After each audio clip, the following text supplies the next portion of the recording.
I'm going to come about 100 pixels down and I'm going to go dead center, and what I'm going to do is I'm going to click and hold, and then I'm also going to now hold down my Option and Shift key. What that's going to do is Shift will constrain it to be a perfect proportion, and Option, as I drag it out, will make it draw the circle directly out from the center point.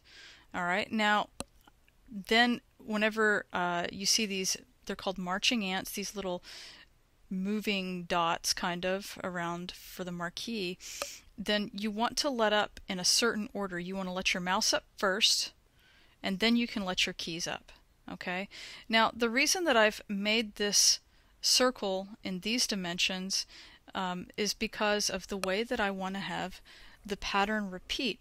This is going to be a 500 pixel tall by 150 pixel wide image, and it's going to repeat sideways. So it'll repeat on the x-axis, and that means that this margin at the top is 50 pixels, and so you notice here I've only got a margin of 25 on the side and on this side as well. But if you can imagine, when they're repeating, it'll add 25, and then from the other repeating side it'll add another 25, so it'll actually be a 50 pixel margin in between each visible circle whenever you're looking at it on the screen. Okay, so now that I've got that circle there, what I want to go do on the toolbar is, you can see down at the bottom I've got a foreground and background color. Well, my white right now is set to be the background. I'm going to click these double arrows and I'm going to reverse that, and I'm going to make white the foreground color. If for some reason in Photoshop you don't have black and white selected, you can always just double click the foreground color, and then you can go right here and you can type in FFF FFF. That would be 6 Fs, and it will be the purest white of white. Okay, and what I'm going to do now is I'm going to take that paint bucket tool, and I'm just going to click inside of my selection, and you see that it makes a nice white circle for me. Now, before you click anywhere else or do anything else, while the marching ants are still selected, I want you to take the Move tool, and this is where, if you want to create a duplicate of a selection on the same layer, that way we don't have to make multiple different layers of circles, then we can do that. So I'm going to hover over with the Move tool, and notice it's got like a little pointer plus some scissors. Well, I don't want to cut it. What I want to do is, before I click anything, you want to hold down the Option key first, and you see you get these little double arrows, and I haven't clicked anything yet, and what that's going to do by holding down that Option key first before I click is that whenever I start to drag the selection, it's going to make a duplicate copy of the selection on the same layer. So it'll make it on this circles layer, okay? And I'm also going to hold down the Shift key. It doesn't look any different, but now I'm holding Shift down, and what that's going to do is constrain it so that whenever I click and drag it down, which I'm going to do now, I can't accidentally move it side to side and veer off of the y-axis, the up and down axis. So, and you'll see that it kind of wants to snap into place according to where the grids are.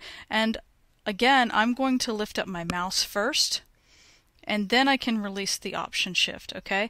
And so now I have a perfect duplication of that circle selection on my circles layer, and if I want to do it one more time, I'm going to hold down Option Shift, or on a Windows computer it would be Alt Shift, and I'm going to click and drag it down so that it's all equal distance and let up off the mouse, and now I've got 3 circles that are perfect.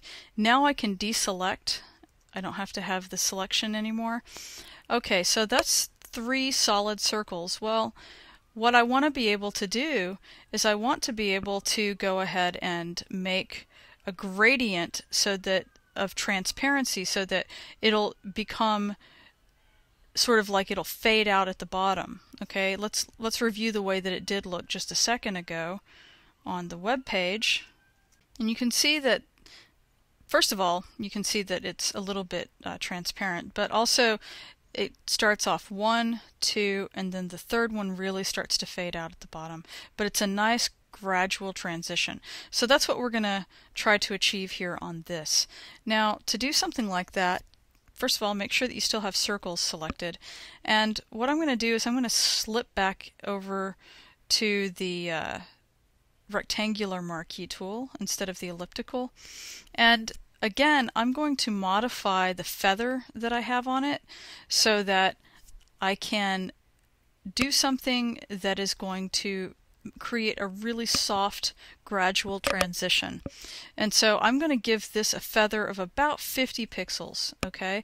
And I'm going to start from the very top. I can start outside the top box, and I'm going to click and drag and draw my marquee probably to about right here, which is about 25 pixels into the top of the bottom circle, and I'm going to let go. And you see that it makes sort of like this oval shape, and you might be a little bit confused about that. If you've never used Photoshop, what that means is that it has a 50 pixel feather on it, and so it's going to sort of blur out or soften out the edges all the way up to about 50 pixels.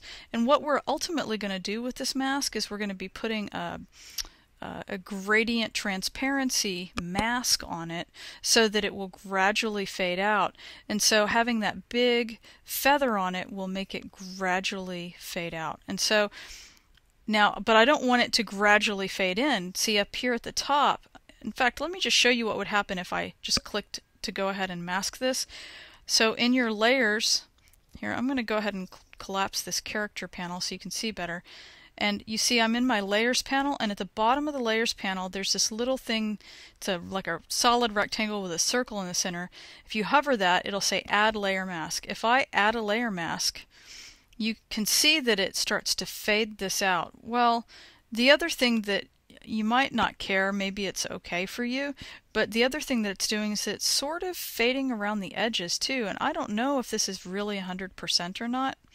So what I'm going to do is I'm going to undo, so I can go to Edit, Undo Layer Mask, and see it had made this a little bit faded out too. It came back to full opacity. So now what I want to do is I want to go ahead and where it says feather up here, while I still have the rectangular marquee selected, I'm going to change this back to 0 pixels for the feather, and I'm going to add to my selection. So what I want to do is hold down Shift before I click. If you click first, you're going to lose your selection. You'll have to make it again or hit the undo key, which is Command Z or Control Z, Z as in zebra.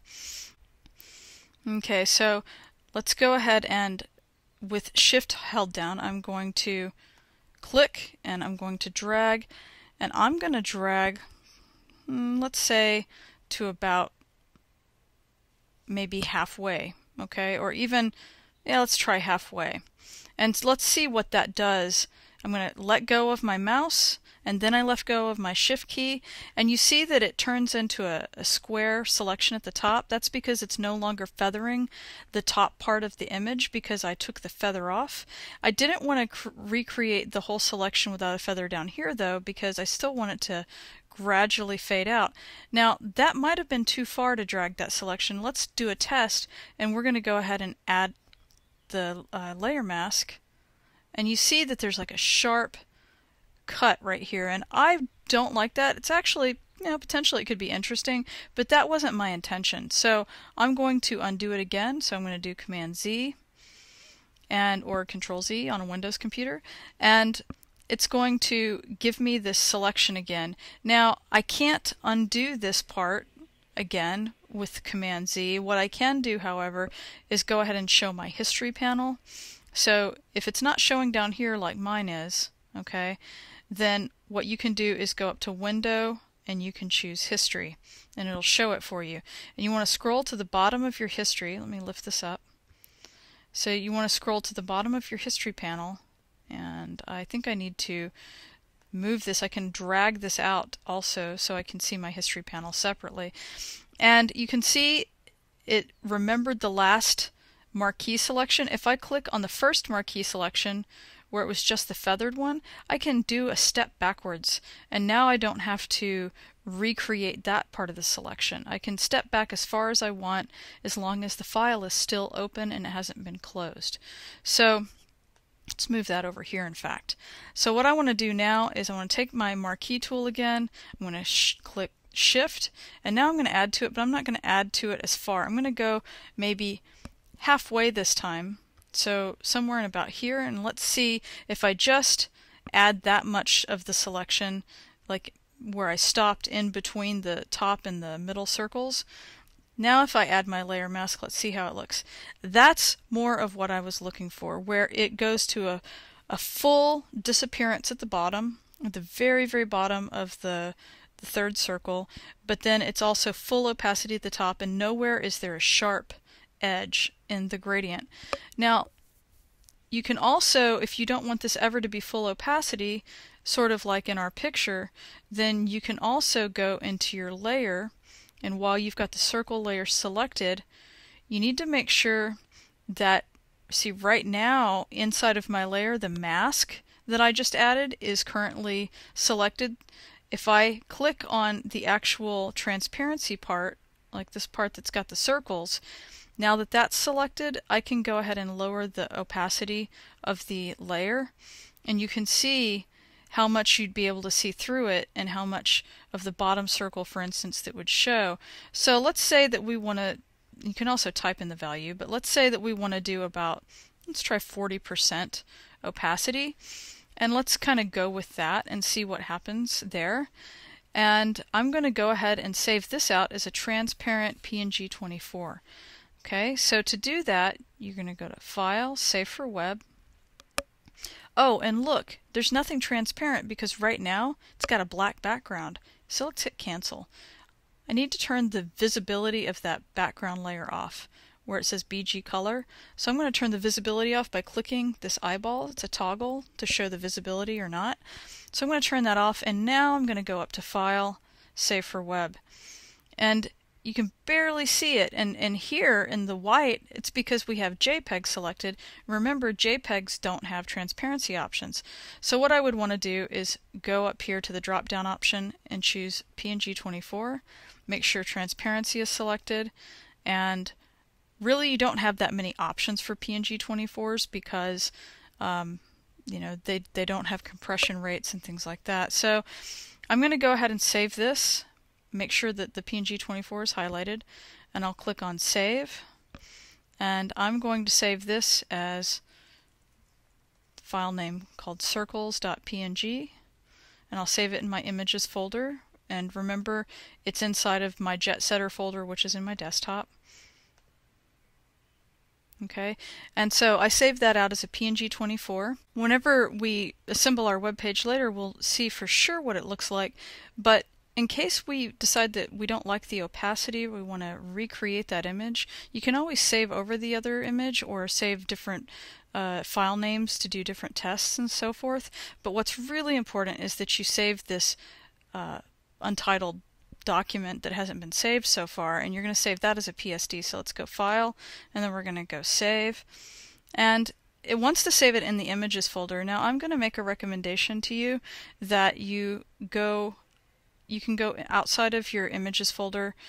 You can save it in your Images folder if you want, but I'm going to recommend that you actually create a new folder inside of Jet Setter that is called Working. And this is where you're going to save your working files so that whenever you go to upload stuff to the web, you don't actually upload your huge working files. You don't put your PSDs or your Illustrator files or anything like that up there, because these are not files that are web readable. These are just files that you are going to have to potentially go back and revisit to recreate your images or to tweak or do some little modifications to. So I'm going to save this as circles.psd. PSD is the native Photoshop document. It will save all the layers and masks and everything so that you can go back and modify it. Now you won't be able to go backwards in the history once you save this and close it. You still can if it's just saved, but once I close this file and save it, then it's not going to remember any of this history that's right over here. But it will keep your layers and any kind of channels that you have, any kind of masks, etc. So we're going to save this file, make sure that layers is selected here, and don't worry about that message, just say OK. And then later we can come back to this file anytime we want so that we can create another image from it. That's going to be the end of this demonstration.